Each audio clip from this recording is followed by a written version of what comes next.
Exams होता है 100 marks का, है ना। इसको आईसीआईसी ने 3 सेक्शंस में डिवाइड किया है, ठीक है। मैं आपको बता देता हूँ एक बार, 3 सेक्शंस में इसको डिवाइड किया गया है। पहला सेक्शन है इसका क्वांट, ठीक है, जो कि आई गेस आजकल हर जगह एप्टीट्यूड, बेसिकली आईसीआई क्या करता है, आपके क्वांटिटेटिव एप्टीट्यूड को टेस्ट करता है कि भाई ये बंदा सीए बनने जा रहा है तो क्या इसमें नॉर्मल एक लॉजिकल रीजनिंग एप्टीट्यूड नॉलेज है या नहीं है, जैसे वे किताबी कीड़ा है ना। पूरे सीरीज में जो सीए के सारे हमारे टेस्ट होते हैं, कंडक्ट होते हैं एग्जाम, उसमें बेसिकली आईसीआई आपके डिफरेंट डिफरेंट लेवल पे हर स्किल को टेस्ट करता है कि ही और she should be good enough to become a CA, ठीक है। तो जिसमें मैथमेटिक्स आपके सिर्फ एलिमेंट्री लेवल पे रहती है, राइट, पता ही होगा आपको, नहीं पता बताता हूँ। मैथमेटिक्स आपके सिर्फ एलिमेंट्री लेवल पे रहती है, यानी कि सीए फाउंडेशन लेवल पे रहती है, जिसमें एक सेक्शन डाल रखा है इन्होंने क्वांटिटेटिव एप्टीट्यूड। आप किसी भी फील्ड के किसी भी एग्जाम में जाओ, इधर आप एमबीए करो, आप इंजीनियरिंग करो, कुछ भी करो, कहीं ना किसी लेवल पे आपका एप्टी टेस्ट जरूर होता है। अगर आप किसी कंपनीज में भी इंटरव्यू देने जाते हो तो वहाँ पे आप लोगों का एप्टीट्यूड टेस्ट होता है कि, है ना, मतलब एप्टीट्यूड क्या है, क्वांटिटेटिव थिंकिंग है कि बंदे को नॉर्मल अप्रोचेस सॉल्व करने आती भी है या नहीं आती, right. It's all about that at the moment, right. इसमें क्या होता है, हमारे पास क्या है, ठीक है, एप्टीट्यूड पे मैं आता हूँ बाद में। 3 सेक्शन है बेसिकली हमारे पास। एक सेक्शन को उन्होंने बोला गया है बिजनेस मैथमेटिक्स,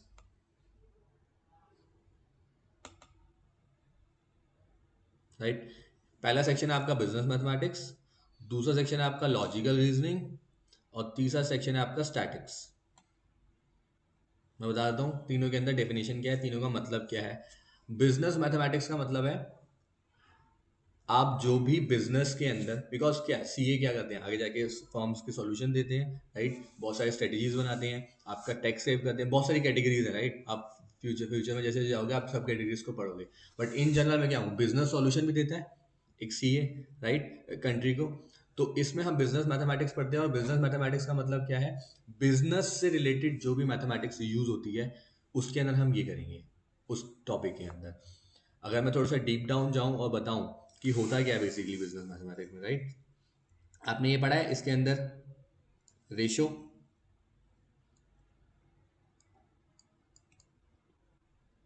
है ना, ratio, indices, I don't know आपने पढ़ा नहीं पढ़ा, बट ठीक है, जस्ट मैं थोड़ा सा एग्जाम्पल बता दूँ। रेशियोज हो गए, ठीक है, आपकी कुछ इक्वेशन सॉल्व करने की हो गई। फॉर एग्जाम्पल मैं बोलूँ कि हमको कुछ इक्वेशन सॉल्व करनी है, ठीक है, जो आपकी इक्वेशंस आती है आपकी 9th 10th में हमें पढ़ी होंगी, लीनियर इक्वेशंस, क्वाड्रेटिक इक्वेशंस, ये टाइप के चैप्टर सारे इसके अंदर कवर होते हैं।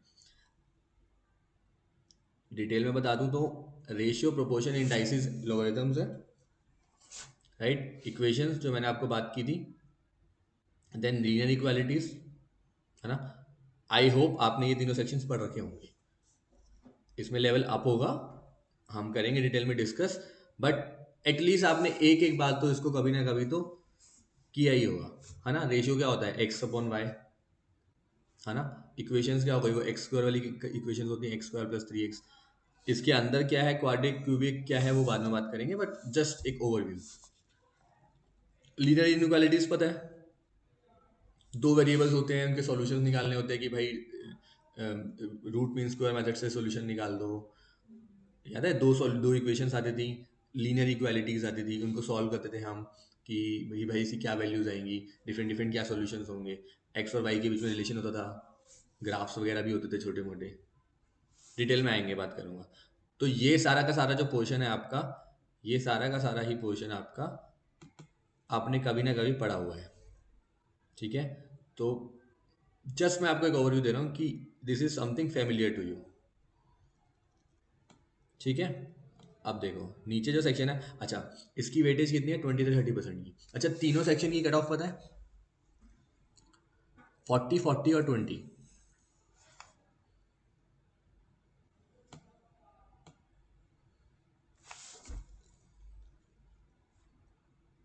ठीक है। ये है आपका 40 मार्क्स का, ये है आपका 20 मार्क्स का, एंड स्टैट्स है आपका 40 मार्क्स का, 40 40 80 एंड 20, ठीक है। अच्छा, मैं आता हूँ एक और बात पे, ठीक है, सबसे पहली बात हो गई 40 मार्क्स का ये, 20 मार्क्स का ये, 40 marks. With in the mathematics कोई सेक्शन कट ऑफ नहीं है।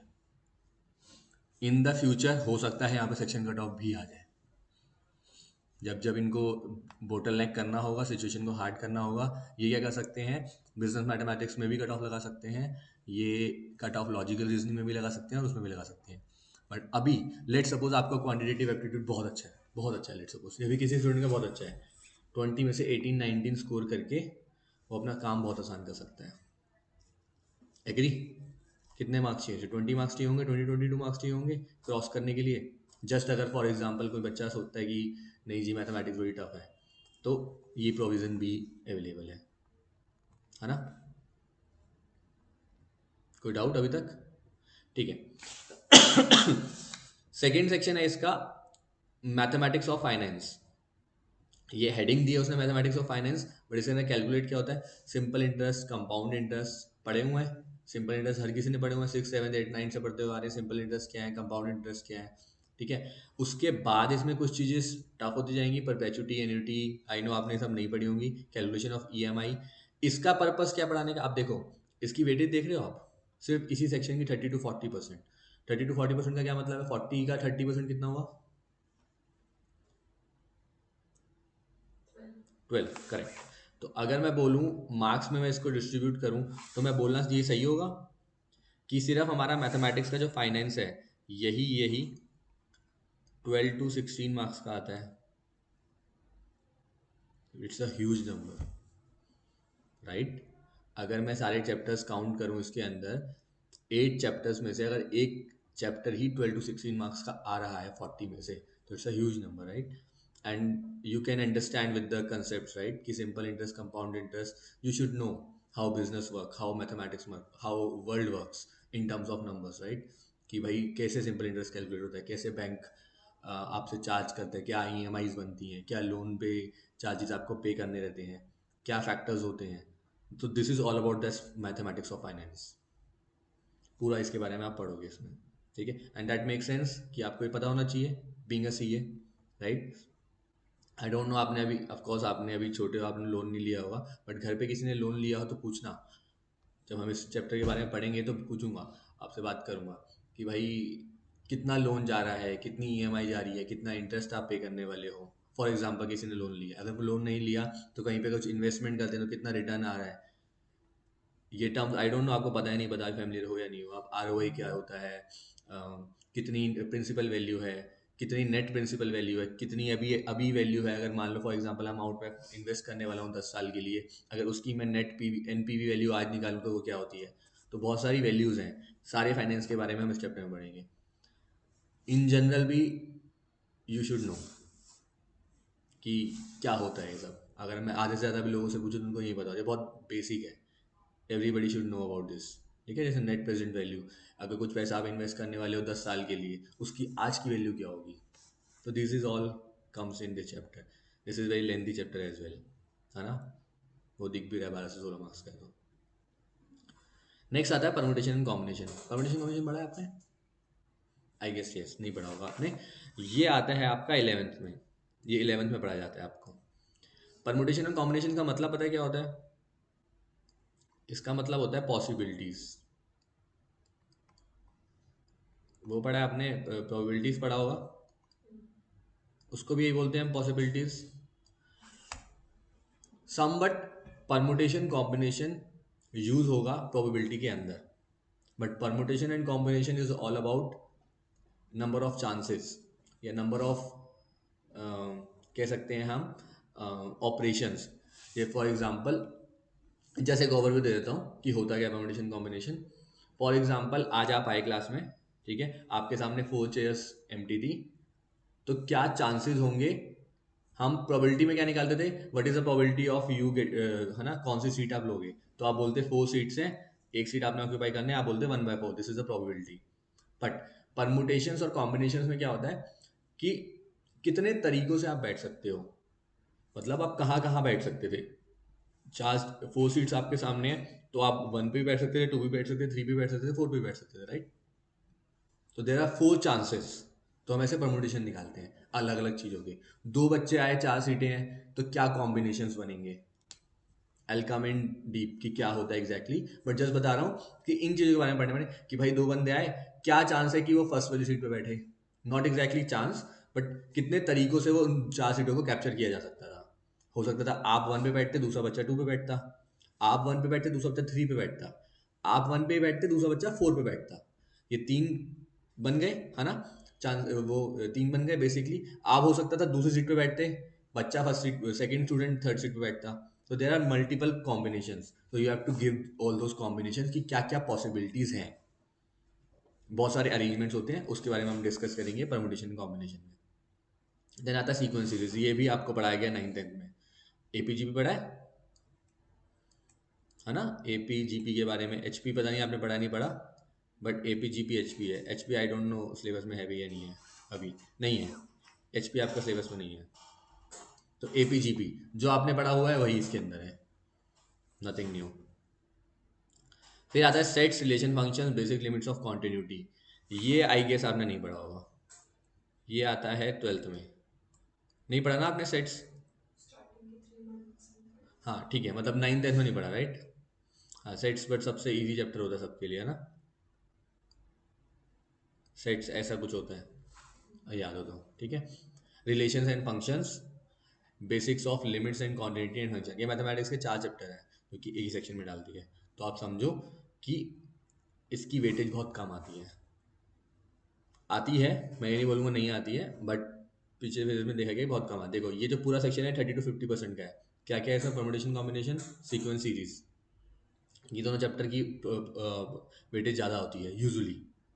30% कितना हुआ? अगेन 12 to 20 मार्क्स का चैप्टर हुआ ये।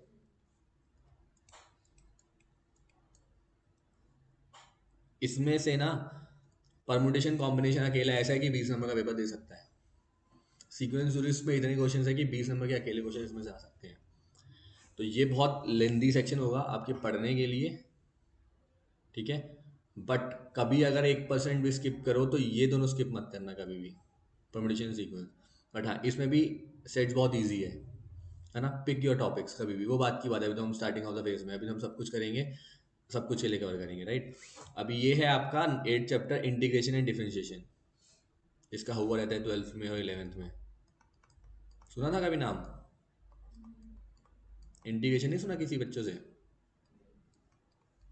चलो अच्छी बात है, नहीं सुना तो। ये आपके प्योरली 12th के टॉपिक हैं, जो कि 12th क्लास के हॉट टॉपिक्स होते थे बच्चों की बातों में, कि भाई बड़ा टफ है, बड़ा टफ है। डिफरेंशिएशन बहुत आसान है, इंटीग्रेशन थोड़ा सा टिपिकल है, बट अगेन आपके इसमें इतना टिपिकल नहीं आता, है ना।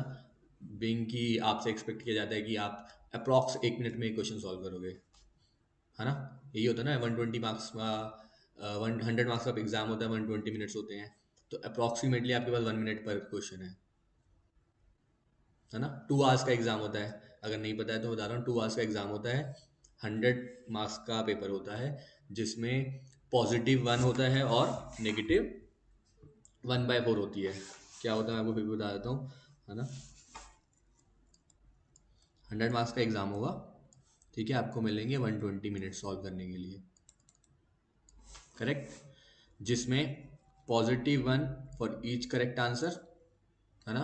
1/4 नेगेटिव मार्किंग होती है, तो जिसका मतलब हुआ 0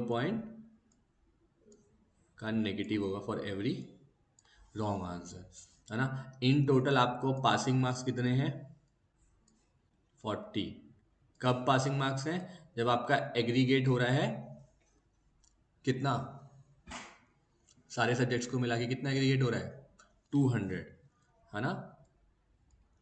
तो अगर आप 40 भी लेके आए तो डैट विल वर्क, बट अगर आपको इंडिविजुअल सब्जेक्ट में पास होना है तो डैट विल बी 60, है ना।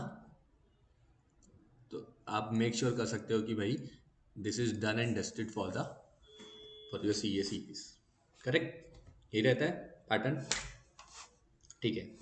कोई डाउट अभी तक? कुछ पूछना है इसके इस चैप्टर में अभी तक, या जो भी अभी तक हमने डिस्कस किया सिलेबस रिलेटेड, ठीक है। तो मूव ऑन करते हैं नेक्स्ट सेक्शन पे, जो कि है लॉजिकल रीजनिंग, ठीक है। अच्छा, डे 1 से ही गाइड कर देता हूँ, एक एक टिप देता हूँ बहुत, वो ये 4 सेक्शन ही आते हैं, साफ साफ दे रखा है। Number series, coding and decoding. Number series पता है क्या होता है? कोडिंग, अगर आप कभी व्हाट्सएप पे भी कहीं पे भी चलते फिरते क्वेश्चन आते हैं, इस टाइप के क्वेश्चन होते हैं ना। मैं बताता हूँ। कभी इस टाइप के क्वेश्चन देखे हैं कभी व्हाट्सएप पे या कहीं पे भी? टू, है ना, फाइंड द नंबर, ये बहुत सिंपल बता रहा हूँ, but something like that. Series, number series, coding and decoding. ठीक है, कोडिंग डिकोडिंग क्या होता है? अगर मान लो मैंने लिखा A E F is equal to में है 1 5 6, सो डी, है ना, ई एफ क्या होगा, है ना? तो will coding decoding, this is called coding and decoding series, right? इसके बाद आता है डायरेक्शन टेस्ट, है ना। डायरेक्शन टेस्ट कौन सा होता है? साउथ नॉर्थ गया, है ना, something related to those question. Then आता है आपका सीटिंग अरेंजमेंट्स की, भाई ये यहाँ बैठा है, ये वहाँ बैठा है, ये वहाँ बैठा है, तो गोल गोल घूमे, ये घूमे, वो घूमे, समथिंग सिनेरियोज हुए। Then where will be left, इसके लेफ्ट में होगा, उसके राइट में होगा, है ना। समथिंग अराउंड की A B C D E circular arrangement में बैठे थे, वो उठ के वहाँ गया या उसने उसको दिया समथिंग, कुछ कुछ इन्फॉर्मेशन देगा एंड बताएगा कि पूछेगा कि क्या ई उसके लेफ्ट में है डी के, या ए उसके बी में है, something around seating arrangements, all those. Then आ गया ब्लड रिलेशंस, है ना। ब्लड रिलेशन में क्या होता है कि आपको हमेशा रिलेशन एक्सप्लेन कर दिया जाता है और पूछा जाता है कि ये इसका क्या लगा, है ना। सबसे बड़ा टिप है इसका, इसके बारे में हम आएंगे, इनको हम कवर करेंगे, बट लॉजिकल रीजनिंग तभी स्कोर कर पाओगे जब आपका माइंड अडेप्टिव होगा। बहुत अच्छी बात है, बहुत अच्छी बात है। पहली चीज, ये स्ट्रेस बस्टर है, मेरे को लगता था, ठीक है। अगर कभी करोगे भी तो अच्छा लगता है करने से क्वेश्चन, राइट? तो मुझे लगता है ये हमेशा स्ट्रेस बस्टर है। दूसरी चीज, ये कहीं से भी आ सकता है ना, मतलब ऑफ कोर्स ये क्वेश्चन कुछ भी हो सकते हैं। इसकी जितनी प्रैक्टिस कर लो उतनी कम है, जितनी भी कर लो उतनी कम है।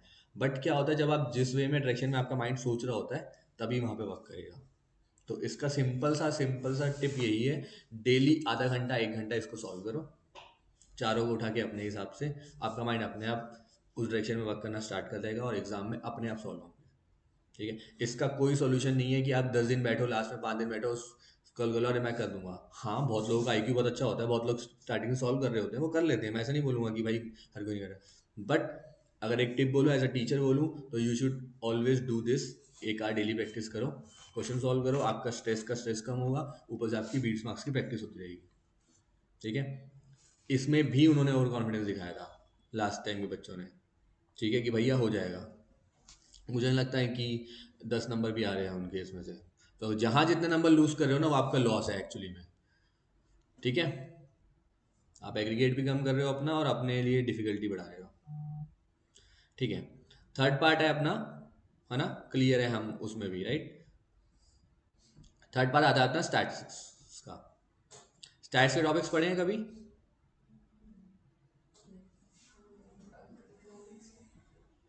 अच्छा, इकोनॉमिक्स में, मैथमेटिक्स में तो पढ़े होंगे, मीन मीडियन मॉड निकाला, है ना। अच्छा, इसमें क्या है, इसमें आपका यूज होगा एक्सटेंसिव कैलकुलेटर। मैं रिकमेंड नहीं करता बिजनेस मैथमेटिक्स में कैलकुलेटर यूज करने के लिए, अनटिल और अनलेस क्वेश्चन बताऊंगा कब यूज करना है। कभी कैलकुलेशन रहेगी तो हम नॉर्मल कैलकुलेशन यूज करेंगे, बट इसमें आपका बहुत एक्सटेंसिव कैलकुलेटर यूज होगा। कैलकुलेटर के बिना ये होगा ही नहीं 80-90% ऑफ द क्वेश्चन। तब हम कैलकुलेटर भी करेंगे, एक दो क्लास हम कैलकुलेटर की भी लेंगे, कैलकुलेटर कैसे चलाना है, ठीक है, किस कैसे हम पास कैलकुलेशन कर सकते हैं, कैसे हम रिस्पॉन्स लेके आ सकते हैं, कैसे रिजल्ट लाएंगे, वो रहेगा।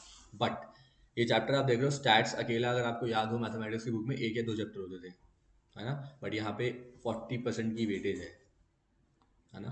तो इसमें काफ़ी ज़्यादा टेक्निक्स और काफ़ी ज़्यादा डेटा के बारे में हम पढ़ेंगे। क्यों पढ़ेंगे, उसका रीज़न बता देता हूँ। अल्टीमेटली क्या होता है, अगर आज भी देखो, आप कभी भी देखो, हमारे पास बहुत सारा डेटा होता है ना।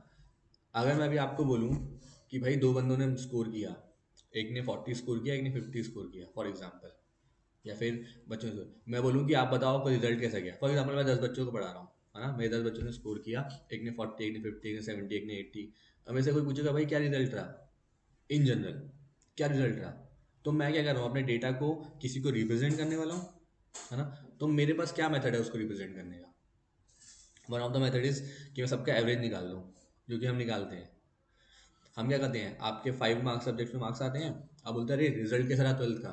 आप क्या करते हो, सबको ऐड करके divided by number of subjects, that means what, you are calculating the average, multiply by 100 कर दो, आप परसेंटेज निकाल देते हो। This is one of the criteria to display your marks. ये हुआ बहुत सिंपल और प्लेन डेटा। बट यही जब टन्स ऑफ डेटा आपके पास आएगा, है ना, आपने देखी होगी कहीं मूवीज़ में या सीरीज़ में, ऐसे प्रेजेंटेशन चल रही होती हैं, फ्लो चार्ट बने होते हैं, है ना, बार ग्राफ बने होते हैं, तो this is all what, a pictorial या फिर विजुअलाइजेशन ऑफ अ डेटा। आप जब तक डेटा को विजुअलाइज नहीं कर पाओगे कि डेटा कहना क्या चाह रहा है, तो आप उसके आगे काम नहीं कर सकते, आप किसी को प्रेजेंट नहीं कर सकते, बता भी नहीं सकते कि इनसाइट्स हैं क्या डेटा के। तो this is all about that पूरा सेक्शन। स्टैटिस्टिक्स की बात करूँ, सेंट्रल टेंडेंसी मेजर करना, रिप्रेजेंटेशन ऑफ डेटा, है ना, सब कुछ, मीन निकालना, मोड निकालना, something, these two chapters, and these two chapters are very lengthy, 13 and 14, and that's why the weightage is 50% approx, chapter number 13 and chapter number 14 पूरा वही होगा इसके अंदर, यानी कि 20 मार्क्स आपका इसी में से आने वाला है अप्रोक्स। देन अगेन आता है इसमें प्रोबेबिलिटी। प्रोबेबिलिटी जो हम डिस्कस कर रहे थे, परमुटेशन कॉम्बिनेशन का एक्सटेंसिव पार्ट है। परमुटेशन कॉम्बिनेशन के कुछ केसेस इसमें यूज होंगे, नॉट एग्जैक्टली वही यूज होंगे, बट प्रोबेबिलिटी अपने आप में भी एक बड़ा चैप्टर है, ठीक है। एंड ये आता है थ्योरेटिकल डिस्ट्रीब्यूशन, बात करेंगे इसके बारे में भी, ठीक है। ये अगेन आता है 25 to 30%। फिर आता है कोरिलेशन एंड रिग्रेशन, ये भी डेटा से रिलेटेड है, जो हम मीन मीडियम में निकालेंगे उसके कोरिलेशन और रिग्रेशन फैक्टर्स निकालने होते हैं, वो करेंगे। एंड देन आता है आपका इंडेक्स नंबर। इंडेक्स नंबर भी काइंड ऑफ अ रिप्रेजेंटेशन है, काइंड ऑफ मेजर है। कोई चीज़ आपको मेजर करनी हो, या फॉर एग्जांपल मैं कहूँ कि क्या होता है कि फॉर एग्जांपल आपके पास कोई डेटा है, या फिर आपने वो पढ़ा है, जैसे इन्फ्लेशन रेट बढ़ता है, इन्फ्लेशन आई डोंट नो, आपको पता नहीं पता, है ना। जो बिजनेस टर्म्स है ना मेजर करने की, इन्फ्लेशन, और कितना वो फैक्टर है जिस फैक्टर से कह सकते हैं कि 2023 का क्या फैक्टर रहा, क्या रेट रहा, क्या इंडेक्स नंबर रहा, तो इंडेक्स नंबर से हम रिप्रेजेंट करते हैं कि क्या वैल्यू रही उसकी, नेक्स्ट में क्या रही उसकी वैल्यू, वो मेजर करते हैं। जब आएंगे तो उसकी बात करेंगे। देखो इसमें आया हुआ BSE सेंसेक्स एंड NSE, पता नहीं आपको पता है, नेशनल स्टॉक एक्सचेंज और स्टॉक्स से रिलेटेड थोड़ा बहुत, ठीक है। तो बेसिकली पूरा चैप्टर आपको, या पूरा मैथमेटिक्स में आपको एजुकेट किया जा रहा है कि how it works, how industry works basically,